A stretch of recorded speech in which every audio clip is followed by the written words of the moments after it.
देखिए, आज कथा का विराम दिवस है। हम तो यही कहेंगे, हमने आज तक शिव महापुराण की कथा में जो देखा है, जो हमने अनुभव किया है, वही हम आपको बता रहे हैं कि जैसे मेहमान 15 दिन, 8 दिन, 5 दिन तुम्हारे घर में रहते हैं, वो बच्चों को कुछ नहीं देते, पर मेहमान जब जाने लगते हैं तो अपना पर्स खोलकर अपने घर के बच्चों को जरूर कुछ न कुछ देकर जाते हैं। उसी तरह मेरा देवाधिदेव महादेव कथा का विराम होता है तो कुछ न कुछ देकर जरूर जाते हैं।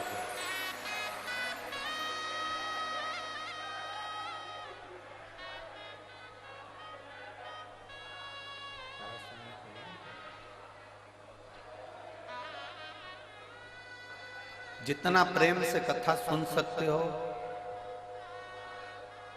उतना प्रेम से कथा सुनिए। बहुत पूरी रात आप लोगों ने इस कथा का इंतजार किया, पूरी रात हो गई आप लोगों को। जैसे बैठे हो ना, इतनी भी जगह नहीं थी। रात्रि को जब हम आए थे यहाँ पर, इतनी भी जगह नहीं थी कि कोई अच्छे से सो सके, क्योंकि पंडाल पूरे भरे हुए थे और पूरा ग्राउंड चारों तरफ से भरा हुआ था, कोई जगह बची नहीं थी। पूरी रात आपको केवल शिव महापुराण के इंतजार में निकल गई।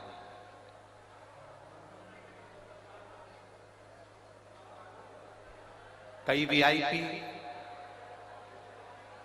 सुबेरे सुबेरे आ रहे होंगे और अंदर आने के लिए जिद कर रहे होंगे। हमारा उनसे निवेदन है, आपके चक्कर में इतने लोग जो रात भर से इंतजार कर रहे हैं, उनकी कथा ना रह जाए, उसका स्मरण अपने भीतर रखें।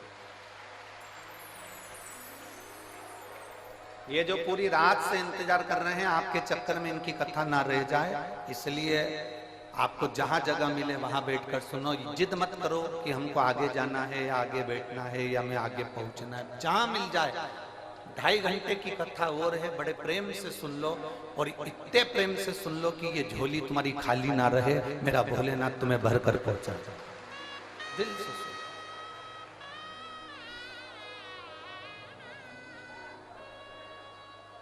शंभु शरण मांगू घड़ी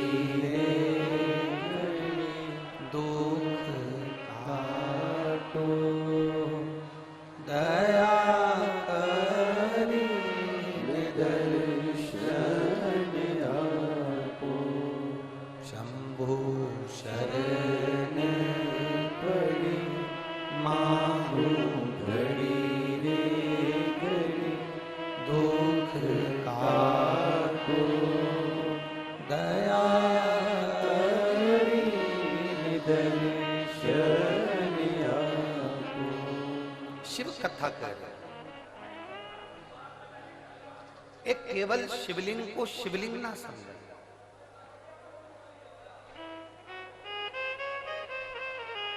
अगर एक छोटा सा भी शिवलिंग आपके घर में विराजमान है तो समझ लें कि वो बड़ा सा बड़ा हॉस्पिटल तुम्हारे घर में विराजमान है। छोटा सा शिवलिंग नहीं है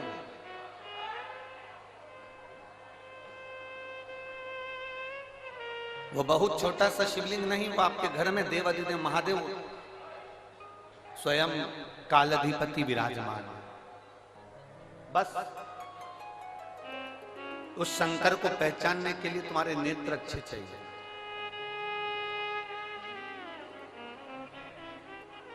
सब्जी बनाने से पहले,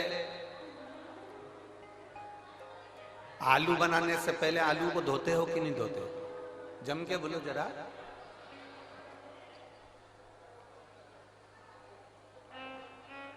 बैंगन बनाने से पहले बैंगन को धोते हो कि नहीं धोते हो? बोलते जाओ जरा जल्दी जल्दी। धोते हो। लौकी बनाने से पहले लौकी को धोते हो कि नहीं धोते हो? धोते हो ना। कपड़ा गंदा हो जाता है तो कपड़े को धोते हो कि नहीं धोते हो? बोलते जाओ। धोते हो। आलू गंदा हो गया तो आलू को धोया है, लौकी गंदी हो गई तो लौकी को धोया है, कपड़ा गंदा हो गया तो कपड़े को धोया है। इनको धोने के लिए पानी की जरूरत पड़ती है, पर जब ये मन गंदा हो जाता है, इसको धोने के लिए पानी नहीं, सत्संग की जरूरत पड़ती है।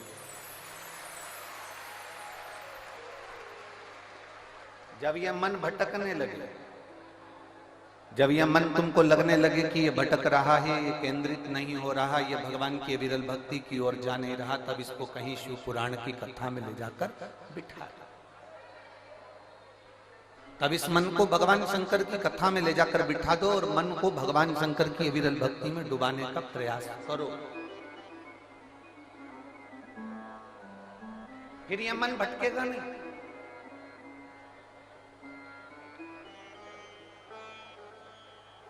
अगस्त ऋषि की एक कथा थी।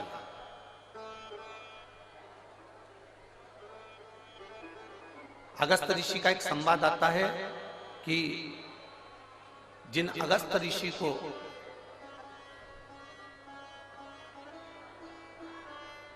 जिन्होंने पूरे समुद्र को चुल्लू में भरकर पी लिया,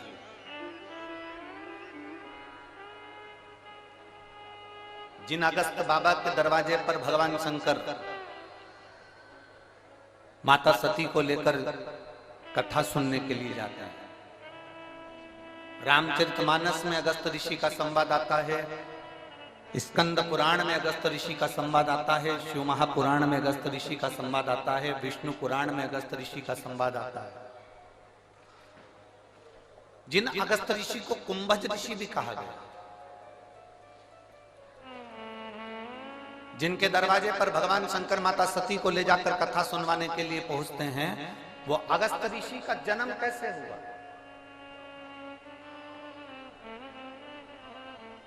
वो अगस्त ऋषि ने कोई बहुत बड़ा तप करा था जो अगस्त ऋषि बन गए?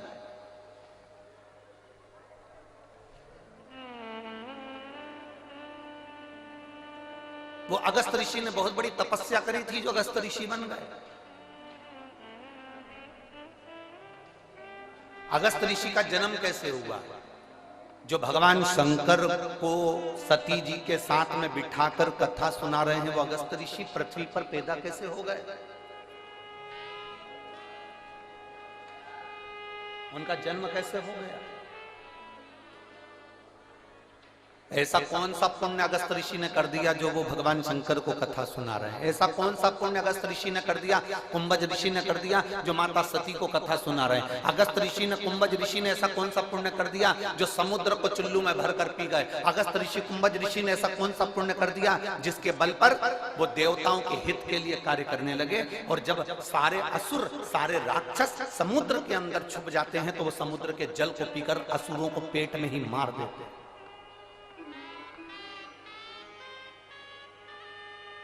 वो कुंभज बाबा, वो अगस्त ऋषि का जन्म कैसे हुआ? स्कंद पुराण कहते हैं, प्रभास क्षेत्र में, स्कंद पुराण कहती है प्रभास क्षेत्र में एक भगवान शंकर का बड़ा सुंदर शिवालय है जिसका नाम वैश्वानरेश्वर है।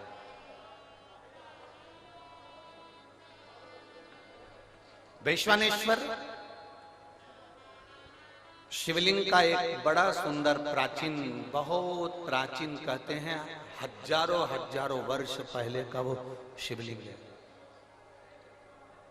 बहुत प्राचीन।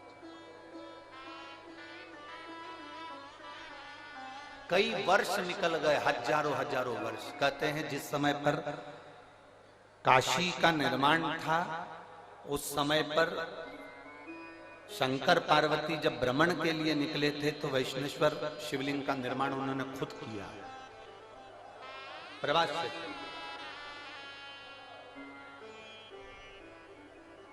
उसी शिवलिंग के मंदिर के गर्भगृह में, उस मंदिर के अंदर एक तोता रहता था, एक मिट्ठू, एक तोता घोंसला बना लिया था। उसकी धर्म पत्नी, वो तोते की धर्म पत्नी, वो मिट्ठू की धर्म पत्नी, वो शुक्र की धर्म पत्नी भी उसके साथ में रहती थी, दोनों साथ में।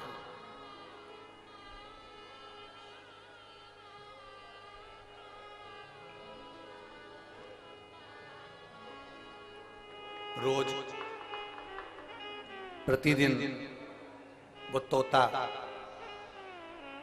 वो शुक, वो पक्षी उड़कर जाता, घास का एक तिनका उठाकर लाता और अपना घोंसला बनाता जाता।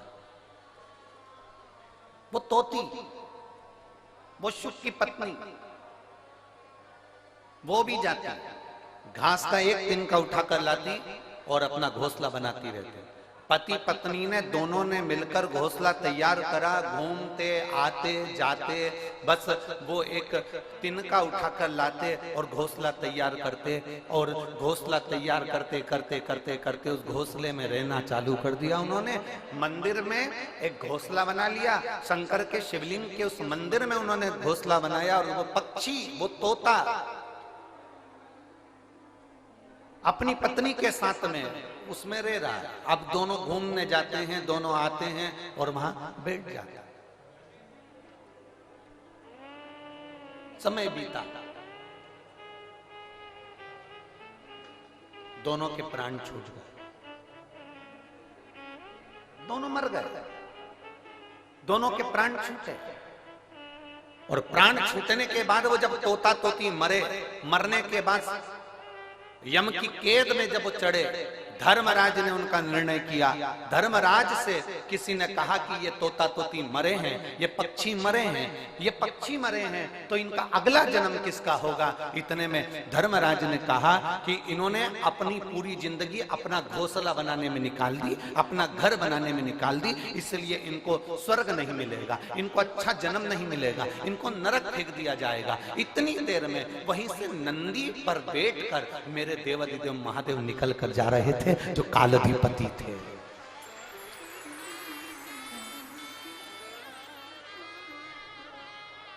मेरे देवाधिदेव महादेव निकल कर जा रहे थे, जो कालाधिपति थे। उन्होंने जो तोता तोती को देखा तो पहचान गए कि ये मेरे तो वैष्णवेश्वर, मेरे शिवलिंग के पास में इन्होंने घोंसला बनाया था, और ये मेरे शिवलिंग के आसपास में परिक्रमा करते थे। जब भी उड़कर आते थे मेरे शंकर के मंदिर में चारों तरफ घूम के फिर अपने घोंसले में जाते थे। मंदिर में आते थे, फिर घूमते थे, फिर घोंसले में जाते थे, फिर घूमते थे, फिर घोंसले में जाते थे। ये पक्षी घूम घूम कर मेरी परिक्रमा करता था। शंकर भगवान ने कहा यह कोई साधारण पक्षी नहीं है, इसने मेरे शिवलिंग की परिक्रमा करी है, मेरे शिवलिंग के आसपास घूमा है, इसलिए साधारण मनुष्य नहीं बनेगा, ये साधारण जीव नहीं बनेगा, ये नरक का भोग नहीं भोगेगा, ये पृथ्वी पर जाकर एक ब्राह्मण और ब्राह्मणी के रूप में जन्म लेगा, और साधारण जीव ये जन्म नहीं लेगा। और महाराज, इसकी पत्नी का नाम लोपामुद्रा होगा, और ये जो पृथ्वी पर जन्म लेगा ये साधारण मनुष्य नहीं होगा, इसका नाम अगस्त ऋषि होगा। अगस्त ऋषि। अब जरा विचार करिएगा, शंकर भगवान के शिवलिंग के ऊपर चारों तरफ घूम रहा है, तो पक्षी अगस्त ऋषि का जन्म पा लेता है।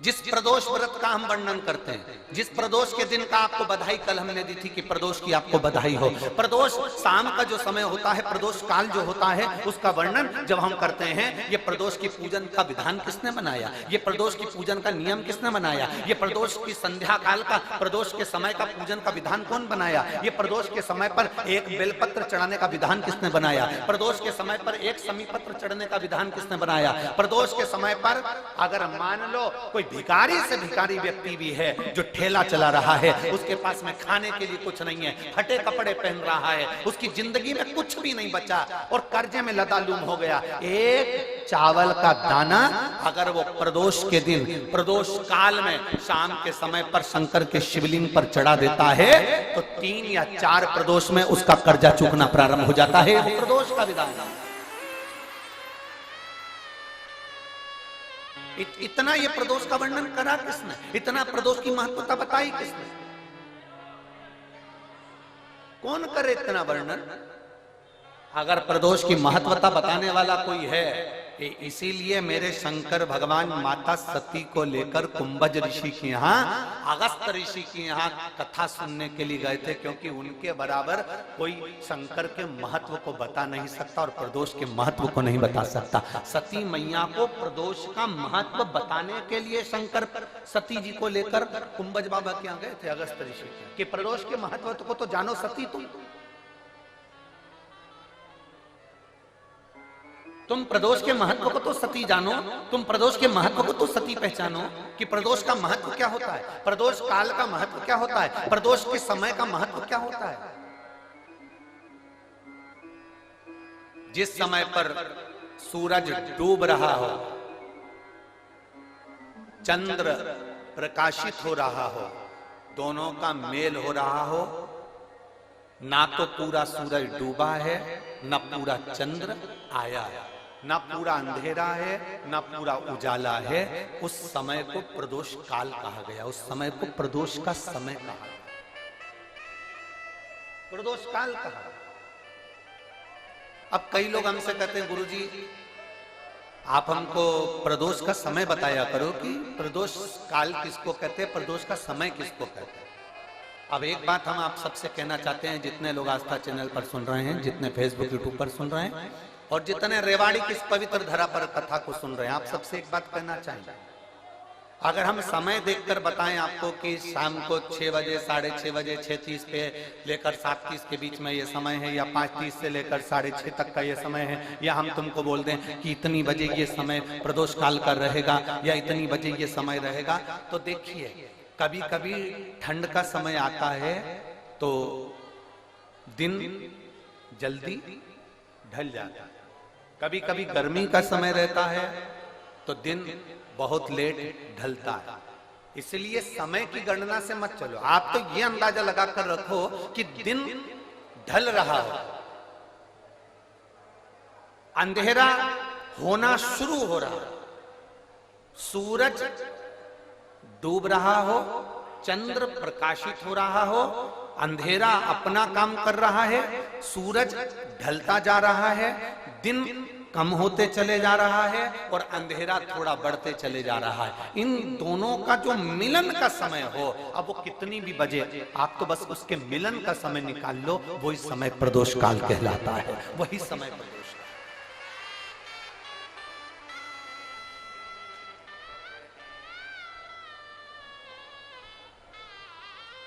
अब प्रदोष काल की पूजन का विधान किसने बनाया? कोई आपसे पूछे तो क्या बताओगे? जम के बोलो जल्दी से, कौन ने बताया था? अगस्त ऋषि। सबसे पहले प्रदोष की पूजन कौन ने करी थी? अब कोई आपसे पूछे तो आपको उत्तर देना है।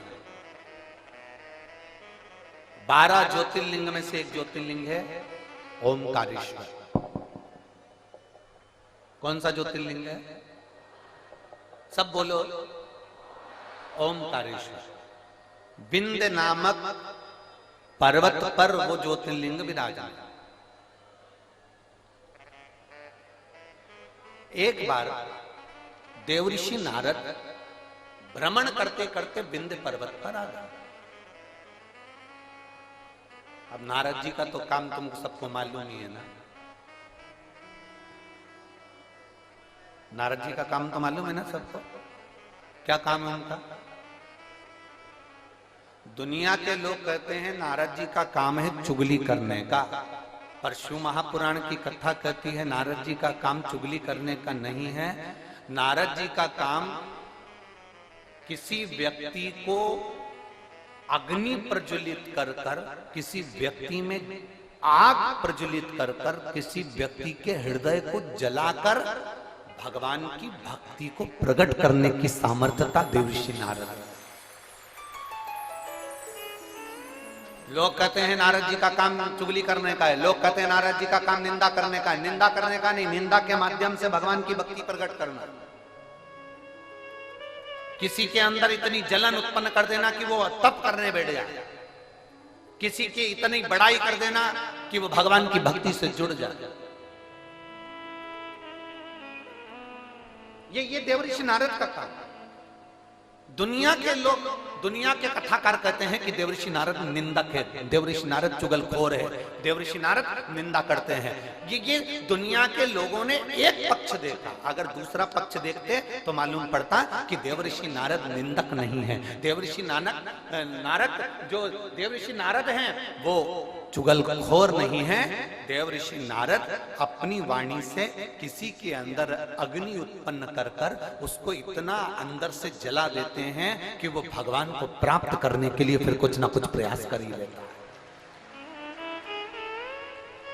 जब जब देवऋषि नारद ने निंदा करी, जब जब देवऋषि नारद ने चुगली करी, तब तक देवता को प्रकट होना पड़ा।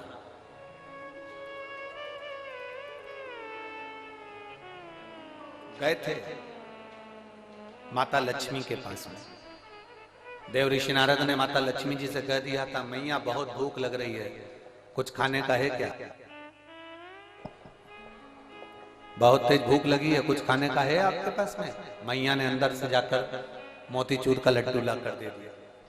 नारद जी ने जो मोतीचूर का लड्डू खाया तो नारद जी ने कह दिया, मैया लड्डू तो अनसुईया जी के घर के थे, क्या जोरदार लड्डू बनाती है मैया, तुझे तो लड्डू बनाना भी नहीं आता लक्ष्मी मैया। अब तो लक्ष्मी जी को क्रोध आ गया।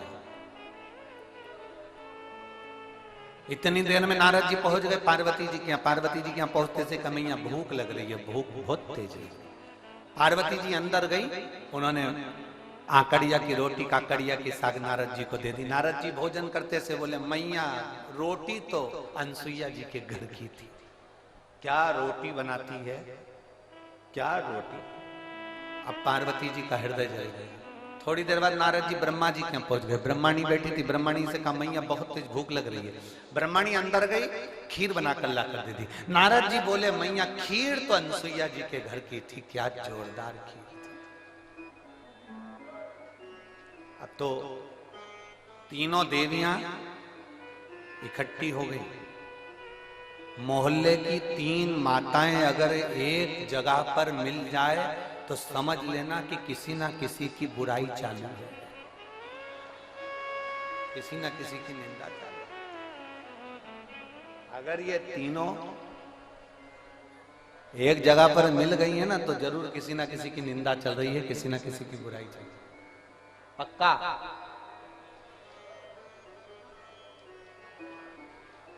इकट्ठी हो गई। तीनों देवियों ने आपस में विचार करा कि अपन तो परेशान हो गए नारद जी के कारण। अनसुईया अनसुईया अनसुईया अनसुईया, ऐसा क्या अनसुईया में? अपने अपने पतियों को परीक्षा लेने भेज दो। ब्रह्मा विष्णु महेश तीनों परीक्षा लेने के लिए चले। और जैसे ही ब्रह्मा विष्णु महेश परीक्षा लेने के लिए चले, परीक्षा लेने के लिए जैसे ही चल दिए, इतने में तीनों दरवाजे पर पहुंचकर भिक्षा मांग रहे हैं। माता भिक्षाम दे, माता भिक्षाम दे, माता भिक्षाम दे। अनसुईया जी बाहर निकल कर आई और माता अनसुईया जब बाहर निकल कर आई और माता अनसुईया जी ने जो दर्शन किया, दर्शन करते से ही माता अनसुईया जी ने पूछा, आप देवताओं आपको क्या चाहिए? तो कि भिक्षा चाहिए। अनसुईया जी अंदर गई, पात्र में थोड़ी सी भिक्षा लेकर आई, अन्न का दान देने लगी। इतने देर में जब अन्न का दान देने लगी तब उसी समय पर अनसुईया जी जब अन्न का दान दे रही थी तब तीनों देवताओं ने खड़े होकर कह दिया, हमको भिक्षा ऐसे नहीं चाहिए,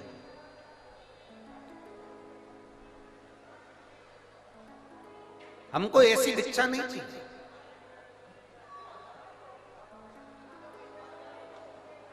हमको ये भिक्षा नहीं, तो तुमको कैसी भिक्षा चाहिए? ब्रह्मा विष्णु महेश ने कहा, क्योंकि इनको देवियों ने कहा था कि जब भिक्षा मांगने जाना तो अनसुईया जी से कहना कि वस्त्र उतार कर भिक्षा देने के लिए, वस्त्र। अब तीनों देवताओं ने कहा, मां भिक्षा तो चाहिए, मां भिक्षा तो चाहिए, पर वस्त्र उतार कर आए, वस्त्र। अनसुईया जी बोली कि देवता हूं, आप कह रहे हो कि अंदर का स्पीकर बड़ा अंदर हो, आप कह रही हो कि भिक्षा चाहिए और भिक्षा चाहिए और वो भी वस्त्र उतार कर चाहिए। अनसुईया जी ने कहा बाबा ऐसी कोई भिक्षा कोई नारी कभी नहीं दे सकती, ये भिक्षा कभी कोई नारी नहीं देगी। नारी अपने वस्त्र उतार कर कैसे भिक्षा देने आएगी? तीनों ने, जो ऋषि का रूप रखकर आए थे, साधु का रूप रखकर आए थे, उन तीनों ने कहा माँ भिक्षा तो हम ऐसे ही लेते हैं, अगर दोगी तो लेंगे वरना भूखे रह जाएंगे, और अगर हम भूखे रह गए तो उसका दोष तुम्हें लगेगा। अनसुईया जी अंदर गई। नारद जी ने जो तीनों देवियों को अग्नि उत्पन्न करी थी वो अग्नि आप काम कर गई। अनसुईया जी अंदर जाकर जल लाई। अगर मेरा सात्वित्व पक्का है, मैंने अपने पति की सेवा परमेश्वर मानकर करी है, तो ये तीनों की तीनों बच्चे हो जाए। जो जल छोड़ा तीनों की तीनों देवता 1.5 महीने के छोड़ा हो गए। 1.5 महीने।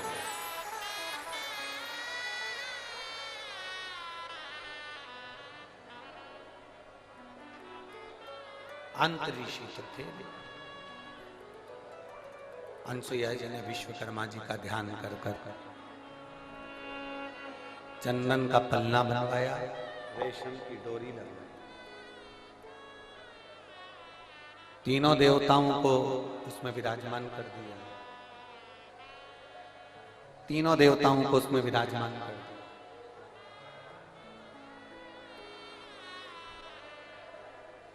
और तीनों देवता उसमें विराजमान हो गए। चंदन के पलने में रेशम की डोरी डालकर माता अनसुईया तीनों को झुला रही थी। इतने में अंतरी ऋषि का आगमन हो गया। अंतरी ऋषि ने पूछ लिया अनसुईया जी से कि ये किनके बच्चे हैं? अनसुईया जी तुरंत अंतरी ऋषि से कहती हैं ये अपने बच्चे हैं।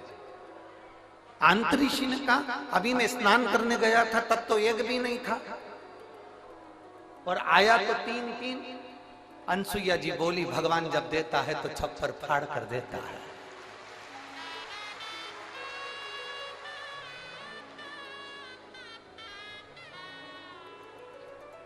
और माता अनसुईया ने डाल दिया पालना, बन करके झूल रहे 3 देवता। झूल। अब नारद जी का काम देखिए।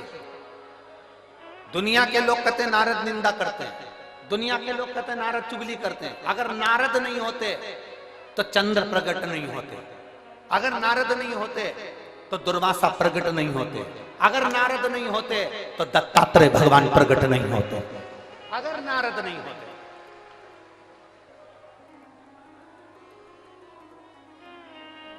नारद जी चले लक्ष्मी जी के पास में पहुंचे। मैया आज बड़ी बेचैन दिख रही हो। लक्ष्मी जी बोली क्या बताएं, हुआ क्या?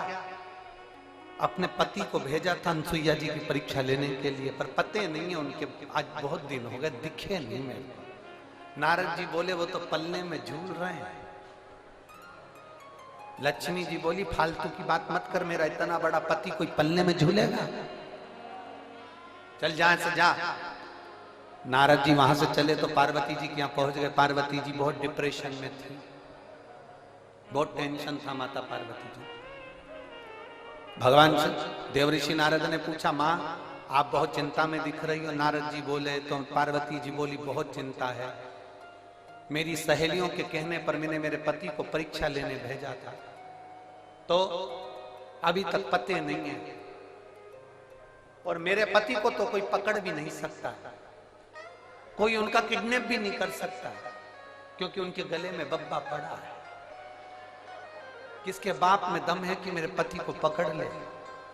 दम से मैया पल्ले में झूल रहे हैं, सरस्वती मैया से भी कह दिया पल्ले में झूल रहे हैं। तीनों देवियों ने नारद जी के चरण पकड़ लिए, नारद रुक जा, तो ये बता कि हम हमारे पति को कैसे लेकर आए। नारद जी ने कहा जैसे तुम्हारे पति मांगने गए थे वैसे तुम भी चली जाओ। तीनों ने ब्राह्मण की पत्नी का रूप लिया, दरवाजे पर अनसुईया जी के पहुंच गई। अनसुईया जी के दरवाजे पर जाकर तीनों देवियों ने आवाज लगाई, माता भिक्षाम दे, माता भिक्षाम दे, माता भिक्षाम दे, माता भिक्षाम दे। बार बार आवाज लगाई जाए, बार बार आवाज लगाई जा रही है, माता भिक्षाम दे, माता भिक्षाम दे, माता भिक्षाम दे।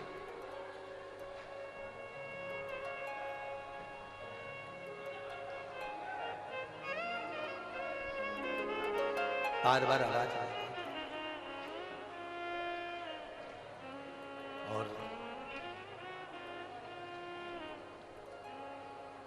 जैसे ही आवाज लगाई, पार्वती मैया निकल, अनसुईया मैया निकल कर बाहर आई। जो अनसुईया मैया निकल कर बाहर आती, इतने में अंतरीषी ने आवाज लगाई, अनसुईया कहां जा रही हो? अनसुईया रुक गई, दरवाजा बंद है, तीनों देवियां बाहर।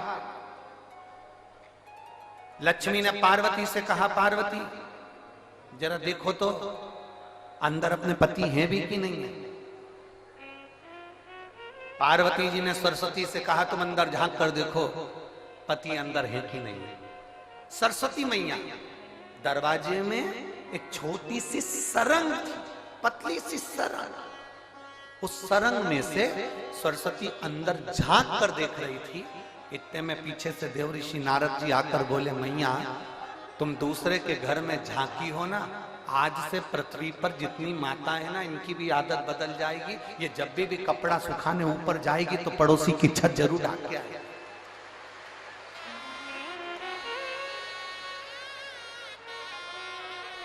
ए मैया, होली पे दिवाली पे अपने यहाँ पर पपड़िया बनी कि नहीं बनी, गुजिया बना कि नहीं बना, मठरी बनी कि नहीं बनी, चकली बनी कि नहीं बनी, अपने घर पर अचार डला कि नहीं डला, अपने घर पर कुछ काम हुआ कि नहीं हुआ, इनको कोई मतलब नहीं रहेगा। पड़ोसी क्या जरूर देखेगी तूने क्या बनाया, उससे जरूर। दिवाली पर अपने यहाँ रंगोली डली कि नहीं डली से मतलब नहीं है, पर पड़ोसी की रंगोली जरूर देखेगी उसने कौन सी बनी। क्योंकि मां आप झांकी हो, आप झांकी हो, इसलिए ये गुण आ जाएगा। लोग जब सुना, थोड़ी देर बाद माता अनसुईया जी ने दरवाजा खोला। जैसे दरवाजा खोला, तीनों देवियां चरणों में पड़ गईं। तीनों देवियां। अंतऋषि ने अनसुईया जी से पूछा, ये कौन है? अनसुईया जी बोली, ये अपनी बहुएं हैं। आंतरी ऋषि बोले, बेटे इत्ते से बहु साथ साथ हाथ। इतने में तुरंत अनसुईया जी ने तीनों से कहा, तुम्हारे ससुर जी हैं, पांव पड़ो, पांव पड़ो जल्दी से। तीनों देवियों ने आंतरी ऋषि के चरण छुए। आंतरी ऋषि ने अनसुईया जी का हाथ पकड़ा और एक कोने में ले जाकर पूछा, अनसुईया पागल हो गई है? बेटे इत्ते से और बहू लिया साथ साथ हाथ की, तुझमें अक्ल वकल नहीं है क्या? बिल्कुल भी। इतने से बच्चे की कोई शादी करते हैं जो इतनी बड़ी बड़ी बहुएं लेकर आ गई। इतने में अनसुईया जी बोली अपने पति से, स्वामी आजकल की बहुएं कमाता हुआ पति मिल जाता है, लेकर के अलग हो जाती हैं। हमने कैसे पाल पोस कर बड़ा करा हम जानती हैं, अब बड़ा करेगी तब मालूम पड़ेगा, ले जा।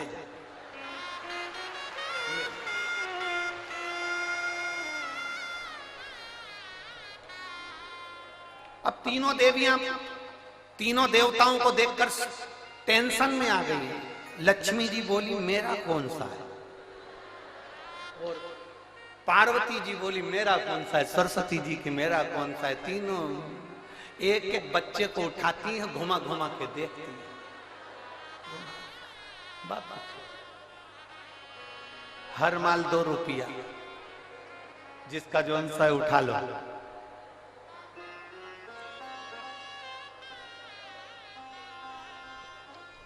अब उठाएं किसको? लक्ष्मी जी सबसे पहले बोली कि देखो, सबसे पहले मैं विद्वान भी हूं और चतुर भी हूं और मैं अपने पति को छांट सकता हूं। जो ज्यादा विद्वान होता है, जो ज्यादा चतुर होता है, सब्जी के ठेले पे वही सड़ी हुई भिंडी लेके आता है।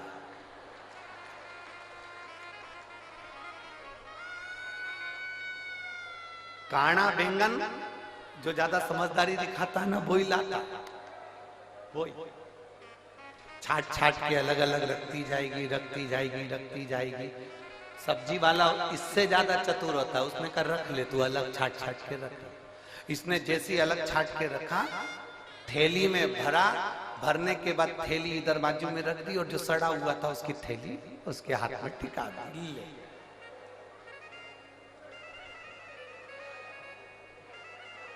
लक्ष्मी जी बोली सबसे पहले मैं छाटूंगी। लक्ष्मी जी ने अपने पति को छाटा। जो छाटने बैठी लक्ष्मी जी, तो भगवान ब्रह्मा जी को उन्होंने अपनी गोदी में उठा लिया और ब्रह्मा जी को गोदी में उठाकर बोली ये मेरे पति हैं। उनको जो हाथ में लिया, इतनी देर में तो अनसुईया जी को हंसी आ गई।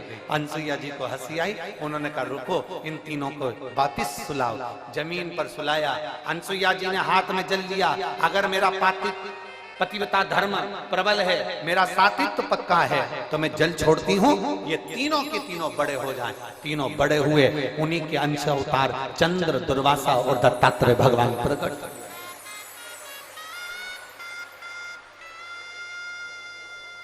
उन्हीं के अंश। और महाराज, दुनिया के लोग कहते हैं कि देवऋषि नारद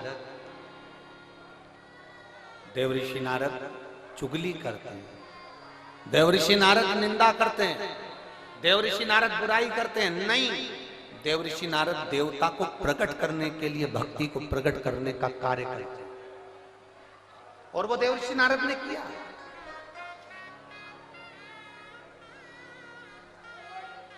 इसीलिए महाराज, नारायण श्रीमन नारायण, नारायण श्रीमन नारायण, नारायण श्रीमन नारायण, नारायण श्रीमन नारायण, नारायण श्रीमन नारायण, नारायण श्रीमन नारायण, लक्ष्मी नारायण सत्यनारायण, नारायण हरि नारायण, लक्ष्मी नारायण सत्यनारायण, नारायण हरि नारायण, बोलो नारायण श्रीमन नारायण,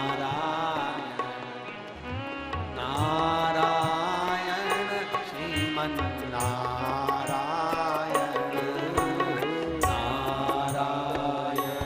श्रीमन नारायण। सब बोलिए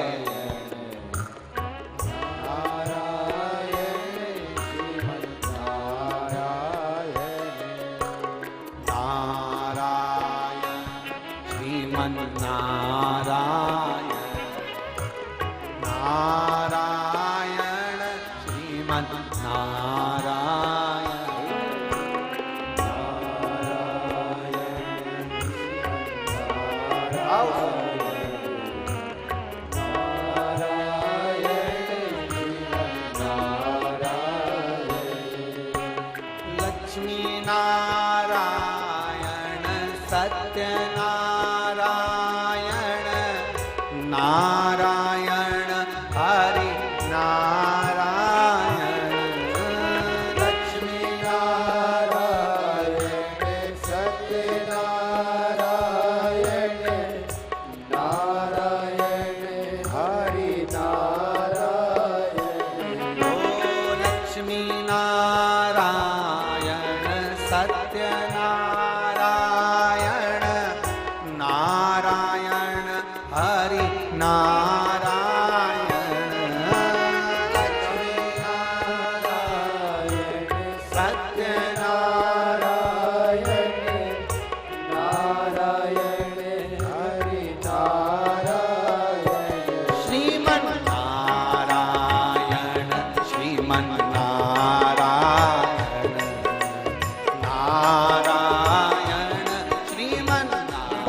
ब्रह्मा नारायण विष्णु नारायण नारायण शिव नारायण ब्रह्मा नारायण विष्णु नारायण नारायण शिव नारायण ओ ब्रह्मा नारायण विष्णु नारायण नारायण शिव नारायण ब्रह्मा नारायण शिव नारायण नारायण शिव नारायण नारायण श्रीमन नारायण पीछे वाले नारायण श्रीमन नारायण नारायण श्रीमन नारायण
राधे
जय हो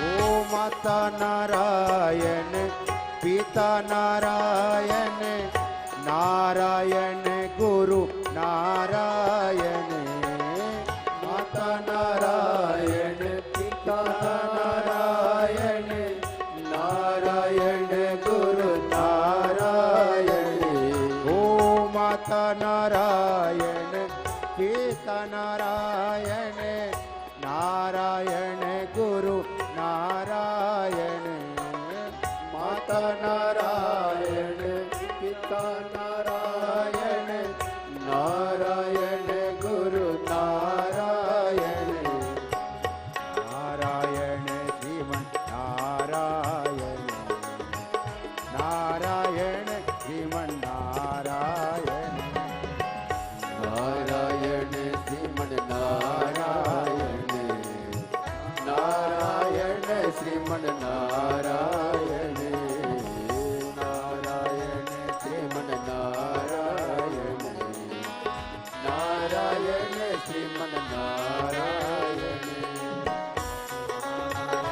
श्रीमन नारायण नारायण श्रीमन्नारायण नारायण श्रीमन नारायण नारायण श्रीमन नारायण बोलो नारायण श्रीमन्नारायण नारायण श्रीमन्नारायण नारायण श्रीमन नारायण नारायण श्रीमन नारायण बोलो नारायण श्रीमन्नारायण तो नारायण श्रीमन्नारायण नारायण श्रीमन नारायण नारायण श्रीमन नारायण नारायण श्रीमन्नारायण नारायण श्रीमन नारायण ओ नारायण श्रीमन्नारायण ओ नारायण श्रीमन नारायण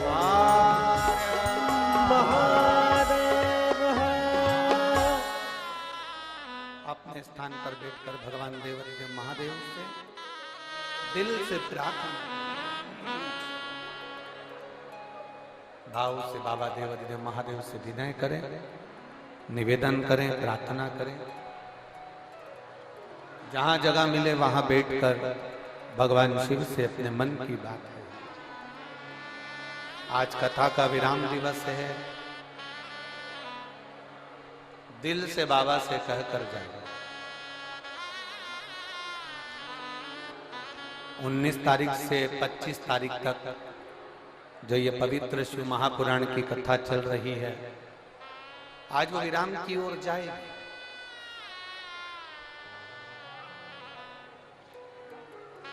1 अप्रैल से 7 अप्रैल तक मनासा नीमच जिले में 1 बजे से 4 बजे तक कथा टीवी पर आई।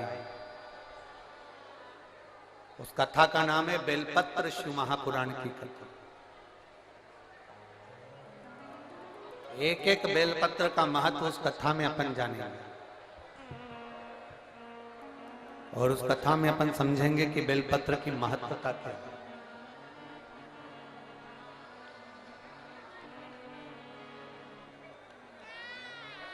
जिसको पैरालिसिस लग जाता है, लकवा लग जाता है, अगर वो भी बेलपत्र की कथा में मनासा से हम उसका वर्णन करेंगे कि एक बेलपत्र के बल पर आपके शरीर का लकवा कैसे ठीक हो सकता है। उस कथा को जरूर सुनिए।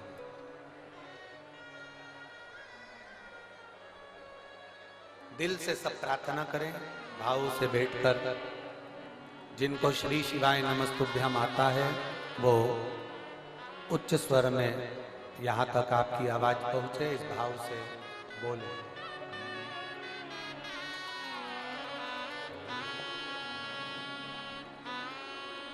श्री शिवाय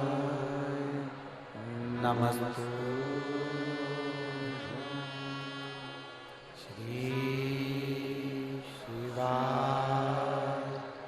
नमस्तुभ्यं। श्री शिवाय नमस्तुभ्यं। श्री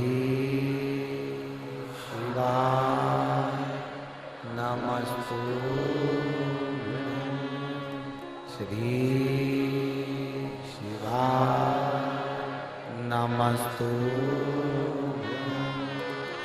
श्री शिवाय नमस्तुभ्यं। श्री शिवाय नमस्तुभ्यं। भोला सब दुख काटो ओ भोला सब दुख काटो। शिव शंकर जपो तेरी माला, भोले बाबा जपो तेरी माला। भोला सब दुख काटो ओ भोला सब दुख काटो। वेश मंगलकारी, वेश मंगलकारी। शमशान वासी हमारा, शमशान वासी हमारा।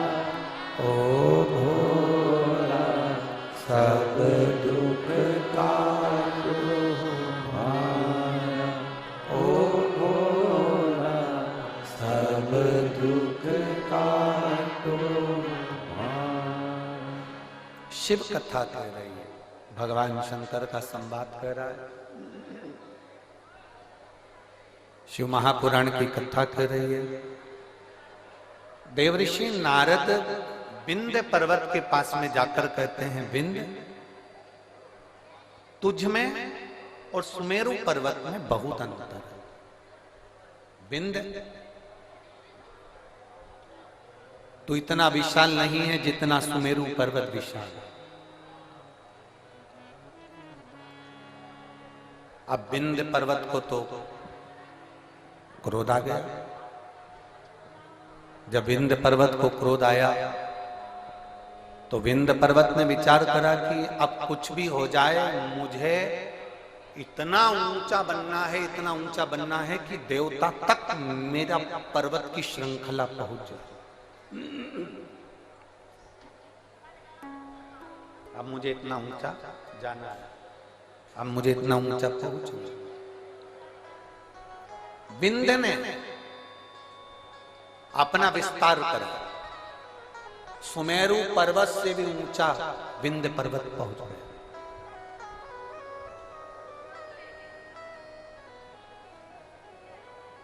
सूर्य के अश्व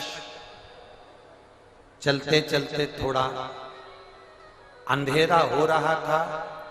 सूर्य अपना प्रकाश कम कर रहे थे और उस समय पर जाकर सूर्य के अश्व को विंध्य पर्वत के घोड़ों ने, विंध्य पर्वत के शिखर ने सूर्य के घोड़ों को रोक दिया, अश्व को रोक दिया। बहुत सावधानी से सुनना, ये कथा अभी तक हमारे मुखाग्रविंद पर कभी नहीं आई, परंतु ये प्रदोष की सबसे पहली पूजन, प्रदोष काल में सबसे पहली पूजन प्रदोष की कौन ने करी थी और कब करी गई थी, वो कथा चल रही। यदि कोई आपसे पूछेगा तो आप भी बता सकते हो कि हमने ये कथा ऐसे ऐसे प्रदोष की श्रवण करी।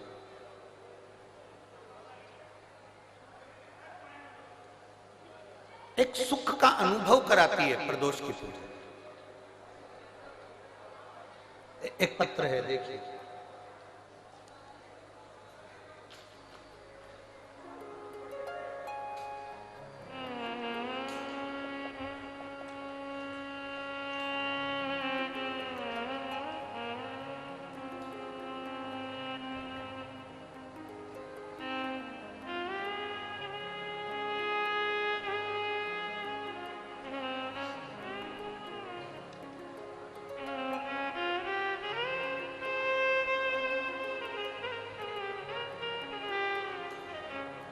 मेरा नाम अंशु, मैं अंशु हूं। मैं गाजियाबाद उत्तर प्रदेश की रहने वाली हूं। कहीं बैठी हो तो हाथ हिला सकते हैं। मेरा नाम अंशु है, आशु है। मैं गाजियाबाद उत्तर प्रदेश की रहने वाली हूं। कहीं बैठी हो तो हाथ हिला सकते हैं। उत्तर प्रदेश गाजियाबाद से आई हूं।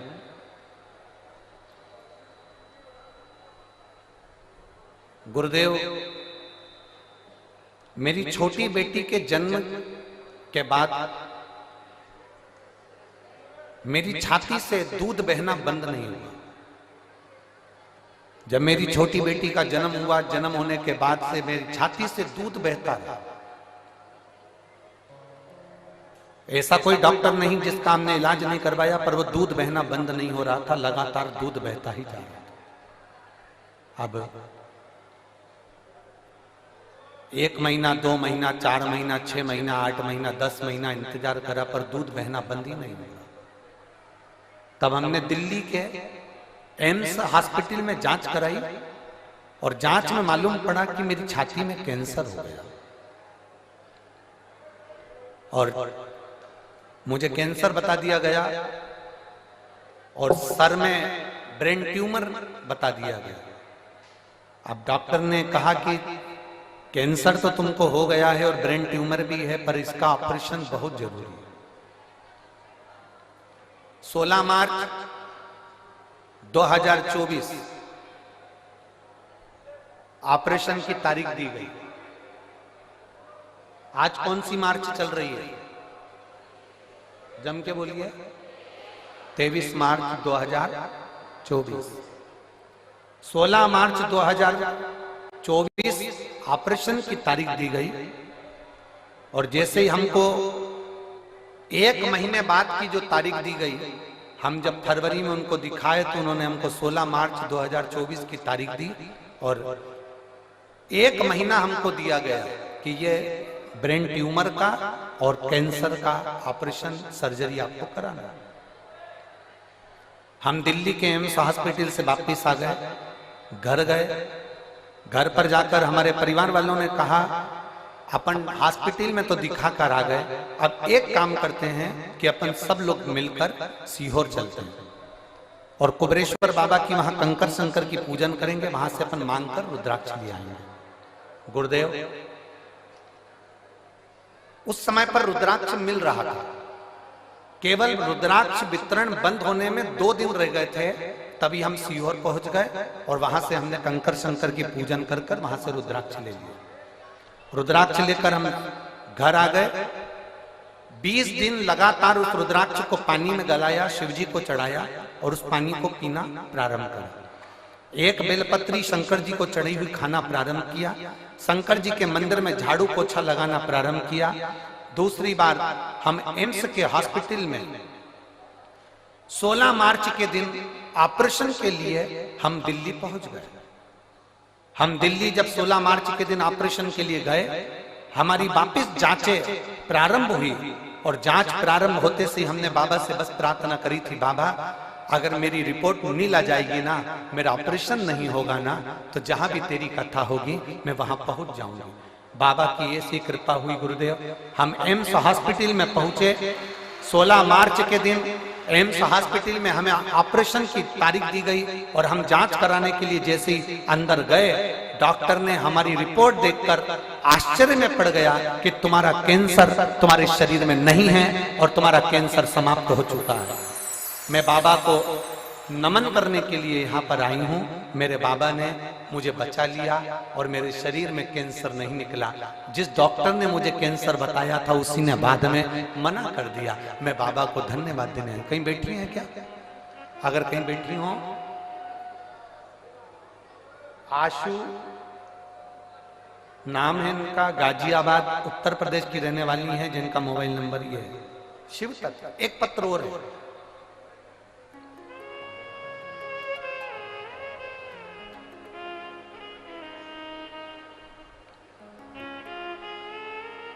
प्रियंका, जिला बिजनौर, ग्राम झीरन के रहने वाली हूं। प्रियंका जी कहीं बैठी हो तो हाथ हिला सकती हैं। प्रियंका, मेरा नाम प्रियंका है, मैं जिला बिजनौर, ग्राम झीरन की रहने वाली हूं। कहीं बैठी हो तो हाथ हिलाइए। आप ही हैं? श्री शिवाय नमस्ते। मेरा पुत्र यथार्थ, जिसकी उम्र 7.5 वर्ष का है, आया हुआ है क्या बेटा? आया? लिया लिया लिया।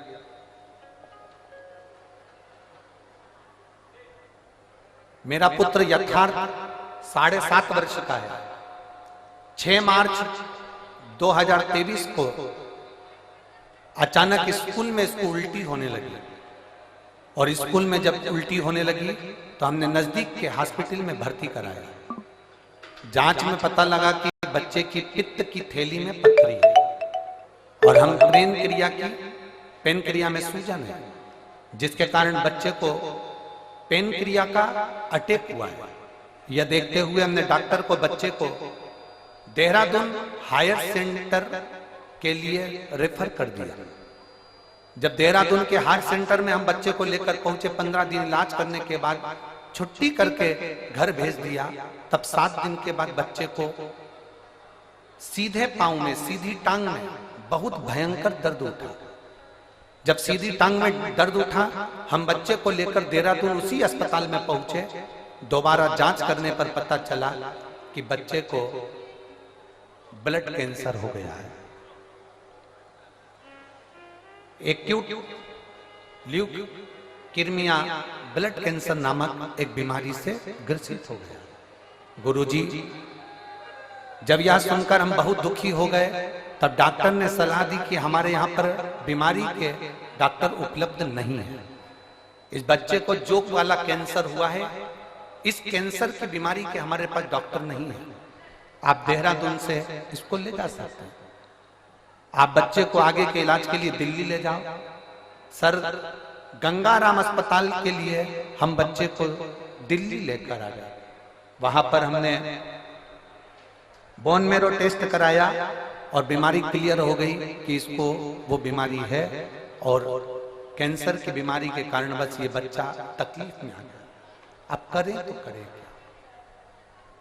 डॉक्टर ने कहा दवाई देकर देखते हैं, अगर ठीक हो जाए, थोड़ा बहुत अंतर आ जाए तो ठीक है, नहीं तो ये बीमारी, इसको जो कैंसर हुआ है, इसका इलाज सरल नहीं है। बच्चे की स्थिति में सुधार होना बहुत कठिन हो गया। जब बच्चे की स्थिति में सुधार नहीं आया तब हमने पशुपतिनाथ का व्रत करना प्रारंभ करा, और पशुपतिनाथ का व्रत करते करते ही बच्चे को ना जाने कितनी समस्याएं सामने आकर खड़ी हो गई। कहीं उसका बीपी गड़बड़ हो रहा है, कहीं उसका दिमागी दौरा पड़ने लगा, शुगर का लेवल गड़बड़ हो गया, उसको डेंगू हो गया। पशुपति व्रत तो चल ही रहे थे गुरुजी, और उसके साथ में बच्चे को ये तकलीफें और बढ़ गई। अब करे तो करे क्या? इतने घबरा गए। हमने सोचा था कि बच्चे को पशुपति व्रत करेंगे